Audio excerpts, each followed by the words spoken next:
October 11, 2024, News Report 1. On October 11, 2024, the Turkish government announced that the Turkish Ministry of Trade decided to impose anti-dumping tariffs on hot-rolled steel from China, Russia, India, and Japan. The tariffs on China are the highest, ranging from 15% to 43%, while the tariffs for the other three countries are between 6% and 9%. The Turkish Steel Producers Association stated that low-priced imported steel severely harms the interests of domestic manufacturers. Statistics show that Turkey imported 3.3 million tons of steel from China last year, an increase of 74% year-on-year. Currently, the ex-factory price of hot-rolled steel plates in Turkey is $570 per ton, having dropped 20% since the beginning of the year. On October 31 last year, the Turkish Ministry of Trade launched an anti-dumping investigation into hot-rolled steel from China, India, Japan, and Russia. According to The Economist, China's annual steel production now equals the total production of all other countries combined. Due to poor performance in the Chinese real estate market, steel demand has significantly declined, leading Chinese steel mills to dump steel globally at low prices. Data from the General Administration of Customs of China indicates that China's steel exports reached 53.4 million tons last year, an increase of 24% year-on-year, but the export price fell by 26.9% compared to the previous year. The low-priced export of Chinese steel has caused global steel prices to drop, squeezing manufacturers' profits and prompting steel mills in various countries to call on their governments to impose anti-dumping taxes on Chinese steel. Currently, in addition to Turkey, countries and regions including the United States, Japan, the European Union, India, Brazil, Mexico, and Thailand have also begun imposing anti-dumping taxes on Chinese steel. News Report 2. According to the paper, a real estate agency released its report on the Shanghai office market for the third quarter of 2024. The report indicates that the vacancy rate for office buildings in the Central Business District, CBD, of Puxi, Shanghai, rose to 15.2%, an increase of 0.4 percentage points from the previous month. In non-CBD areas, the vacancy rate decreased to 25%, down 1.4 percentage points. Additionally, office rents in Shanghai's CBD fell by 5% month-on-month, while rents in non-CBD areas declined by 4.3%. The report highlights that the addition of 160,000 square meters of office space in the third quarter, coupled with declining demand, has led to soft rental prices, forcing landlords to lower rents to attract tenants. The report only provided month-on-month data, without year-on-year comparisons. Another agency, CBRE, also noted that the average monthly rent for office buildings in Shanghai in the third quarter was 259 yuan per square meter, a month-on-month decrease of 1.7%. The overall market performance has been poor, with vacancy rates continuing to rise and rents declining. The main reason cited is the economic downturn, which has led to a decrease in the number of new businesses and a decline in market demand. Industry analysts pointed out that while real estate agencies often report good news rather than bad, the current trends indicate worrying conditions in the Shanghai office market, with rising vacancy rates and falling rents persisting. News Report 3. According to Yonhap News Agency, the South Korean Coast Guard received reports on the afternoon of October 9 about a large number of Chinese fishing boats appearing in the southwestern waters of South Korea. The Coast Guard promptly drove away 12 Chinese fishing vessels. They stated that the autumn fishing season is currently underway, and since October, many Chinese fishing boats have entered South Korea's exclusive economic zone to engage in illegal fishing. During this operation, the South Korean Coast Guard arrested 8 Chinese crew members. One of the fishing boats was connected to 9 others by ropes, attempting to resist law enforcement. This tactic is known as chain tactics, where crew members quickly transfer to other boats when law enforcement boards, ultimately cutting the ropes to escape. The Coast Guard is considering imposing fines of $223,000 on these 2 fishing vessels. Previously, on October 5, South Korea detained another Chinese fishing boat and arrested 16 crew members. Additionally, Yonhap reported that the South Korean military revealed that a North Korean man crossed the maritime boundary into South Korea by wooden boat on October 7. The military stated that they had tracked the wooden boat's movements and guided it to safe waters. In the past 2 months, 3 North Koreans have defected to South Korea via water routes. Reports indicate that since the end of last year, North Korea has been planting landmines along the land demarcation line, removing streetlights, and cutting off railways to prevent people from fleeing, leading more North Koreans to choose dangerous water routes for escape. It is reported that in the first half of this year, 105 defectors entered South Korea, an increase from 99 during the same period last year. News Report 4. AFP reported that the U.S.-ASEAN summit was held on October 11, with U.S. Secretary of State Antony Blinken in attendance. During the meeting, Blinken stated that China's activities in the South China Sea have become increasingly dangerous, leading to casualties and damaging the vessels of several ASEAN countries, violating China's prior commitments to resolve disputes peacefully. Blinken emphasized that the U.S. expresses serious concerns over this situation and will continue to support freedom of navigation and overflight in the Indo-Pacific region. In a subsequent press conference, Blinken addressed the Taiwan issue, pointing out that Taiwan's Vice President Lai Ching-te's speech on Double 10 Day was a routine event, and China should not use it as an excuse to take provocative actions. He also noted that nearly half of the world's container ships pass through the Taiwan Strait daily, and 70% of high-end chips globally are produced in Taiwan. Thus, ensuring peace and stability in the Taiwan Strait is a global priority. News Report 5. According to AFP, the Arctic Security Forces Roundtable was held on October 9 in Iceland, attended by countries including the US, Iceland, Canada, Denmark, Finland, Norway, and Sweden. The meeting focused on security issues in the Arctic region. U.S. Joint Chiefs of Staff Chairman General Mark Milley attended the meeting and expressed deep concern over the increasing cooperation between China and Russia in the Arctic.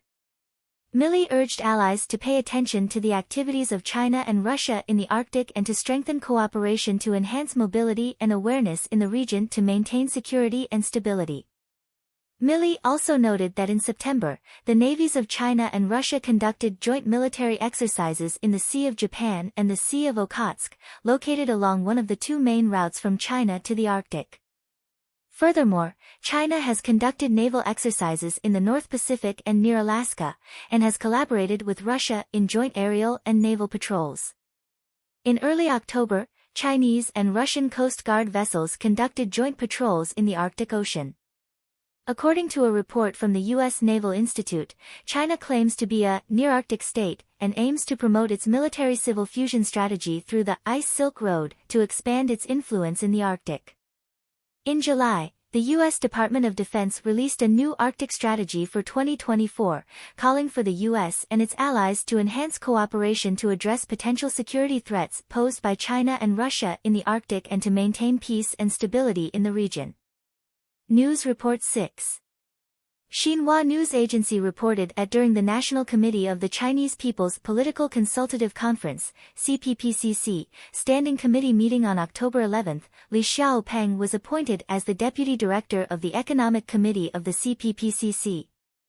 With this appointment, there are now 16 Deputy Directors in the Economic Committee, and Li Xiaopeng is the latest to take on this role. At 65 years old, Li Xiaopeng is the son of the late former Chinese Premier Li Peng and has worked extensively in the power sector. He served as the governor of Shaanxi Province in 2008 and later held the position of Minister of Transport. Li Xiaopeng was elected as a candidate member of the Central Committee during the 18th National Congress in 2012, but ranked 120th in terms of votes. He successfully became a full member of the Central Committee at the 19th National Congress in 2017. However, he was not elected as a member of the Central Committee during the 20th National Congress in 2022. Before the 20th Congress, Li Xiaopeng worked to support Xi Jinping's re-election but ultimately did not secure a significant position on the central political stage. Having reached the retirement age for ministerial-level officials at 65, this appointment indicates his official withdrawal from frontline politics. Additionally, the meeting revoked the CPPCC membership of Xiao Longxiu, an engineer from the Rocket Force Equipment Research Institute. At 62, Xiao Longxiu is a missile expert and an academician of the Chinese Academy of Engineering. Last year, a large-scale corruption scandal erupted in the Rocket Force, leading to the downfall of several senior generals and leaders in military enterprises, including the last three commanders of the Rocket Force, Wei Fenghe, Zhou Yanning, and Lv Yuchao, as well as political commissar Su Zhongbua. Many senior leaders of military enterprises related to the Rocket Force, such as Wu Yansheng, chairman of the China Aerospace Science and Technology Corporation, and Lu Shiquan, chairman of the China North Industries Group, were also stripped of their CPPCC positions. Xiao Longxiu has become the latest high-level figure to fall amid this series of corruption cases. News Report 7. First Financial reported that employees of a grain company in Yuyang County, Chongqing, reported that the company had allegedly changed the production dates of 350 tons of expired rice before reselling it on the market. This rice was sold to local elementary schools, specialty shops, and hotels, and this practice has reportedly been ongoing for years. The Yuyang County Grain Company is a state-owned enterprise under the Chongqing Grain Group. The whistleblower provided substantial evidence, including audio and video recordings. One video shows that last June, the company altered the production date of rice that was originally dated for October 2022, changing it to a new production date through repackaging and relabeling. The whistleblower also pointed out that this expired rice was specifically sold to local rural elementary schools, where most children are left behind, making them easy targets for exploitation. According to regulations, expired grains should be sold to feed companies or used to make industrial alcohol.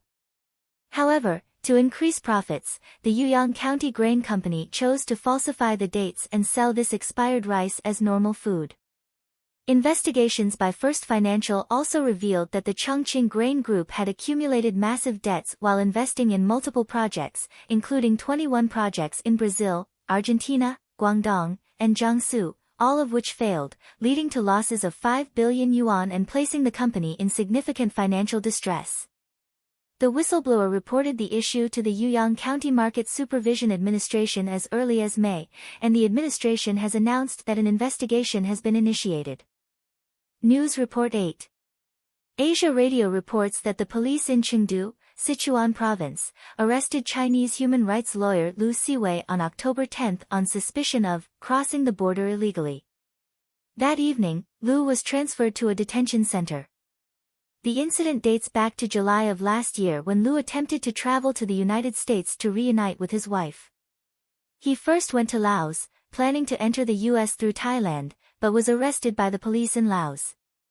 Subsequently, Lu was deported back to Chengdu, China, in September of last year and has been under residential surveillance since October, monitored around the clock. The originally scheduled period of residential surveillance was set to expire on October 27, but on October 10, police suddenly stormed Lu's residence and forcibly took him away. It is reported that Lu was previously an insurance lawyer but later transitioned to human rights law, handling several sensitive cases. At the end of 2019, he attended a human rights lawyer meeting in Xiamen and was subsequently summoned by the police. In 2021, Lu defended 12 Hong Kong pro-democracy activists who attempted to flee to Taiwan, after which his lawyer's license was revoked by the authorities.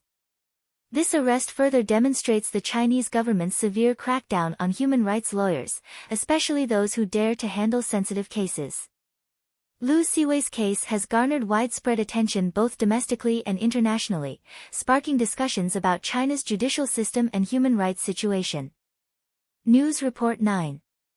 Kyodo News reports that the Norwegian Nobel Committee announced on October 11 that the 2024 Nobel Peace Prize will be awarded to the Japan Atomic Bomb Survivors Association, Nihon Hidankyo. The Nobel Committee stated that the association has made long-term efforts to achieve a world free of nuclear weapons, particularly by collecting and disseminating testimonies from atomic bomb survivors, reminding the world of the terrifying consequences of nuclear weapons and calling for their abolition. The Japan Atomic Bomb Survivors Association was established in 1956 after the United States conducted a hydrogen bomb test at Bikini Atoll in the Pacific, resulting in Japanese fishing boats being contaminated by nuclear radiation.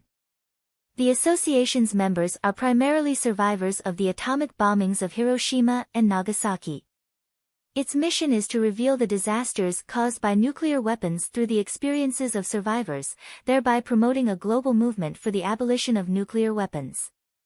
The Nobel Committee's decision reflects the significant impact of grassroots anti-nuclear movements on global nuclear policies.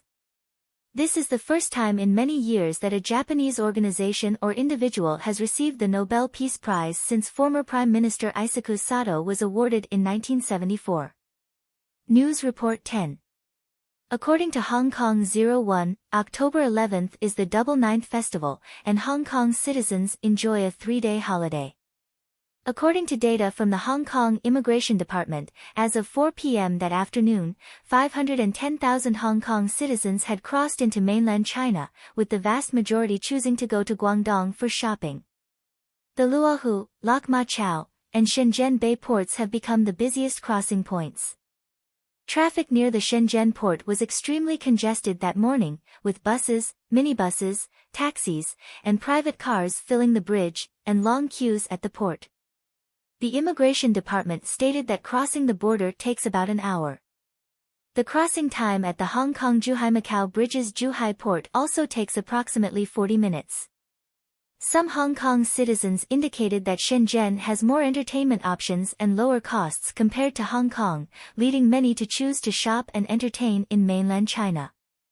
Some citizens expect that activities costing 2,000 Hong Kong dollars in Hong Kong can be enjoyed more affordably in Shenzhen.